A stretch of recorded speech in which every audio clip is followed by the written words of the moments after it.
Pitcher Mike Fiers has a 4.15 career ERA, and he's lost more games than he's won, but he could turn out to be a solid pickup for the rebuilding Tigers. Photo, Ben Margot/Associated Press.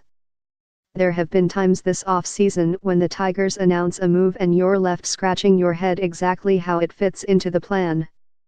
And there are others where a move simply makes so much sense it restores some of your hope in a grand scheme. Signing Mike Fiers was exactly the kind of move the Tigers should aim to make this off-season. Face value, you'd be right to raise your nose a bit in disgust. Fiers has an ERA of 4.15 for his career and more losses than wins. During 2+ years in Houston, he's been even worse, with a 4.59 ERA and without the benefit of a lower FIP, fielding independent pitching stat, to make you think he just had a little bad luck, 4.82. And on top of all of that, he's a 32-year-old, former 22nd round draft pick. So he's not exactly some uber-talented kid who's just struggled to put it together. I've nearly talked myself out of the idea entirely just glancing at the figures.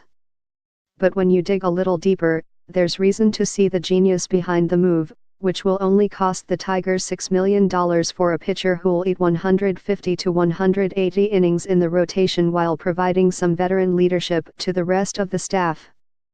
He's not eligible to become a free agent until after 2019 either, giving Detroit 2 years of control. With a fastball that sits around 90 mph, he doesn't blow batters away with speed. What he does do is find a way to strike them out anyway. Across parts of 5 seasons with Milwaukee, Fiers posted 9.2 strikeouts per 9 innings and an ERA of 3.66. Anything above a strikeout per inning is a pretty good indicator a pitcher is going to be able to more than hold his own.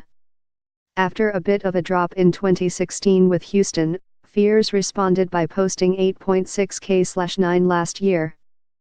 The two areas he struggled were in limiting walks and in keeping the ball in the park.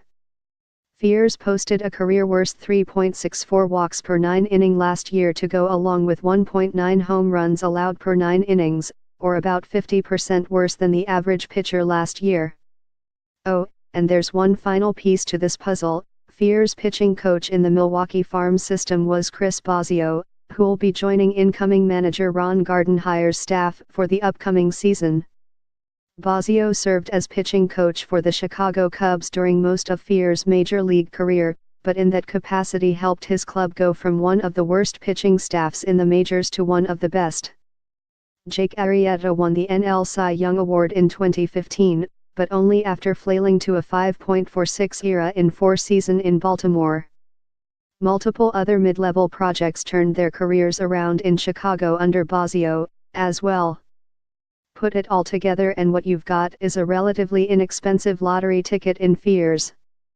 Best case scenario, he puts up numbers closer to what he did in Milwaukee, giving the Tigers a boost as they surprisingly compete for the playoffs, or a nice trade chip as they more likely tank in 2018. Worst case, they pay him his $6 million and send him on his merry way after 2018 if any of the pitching prospects make an early case for the rotation.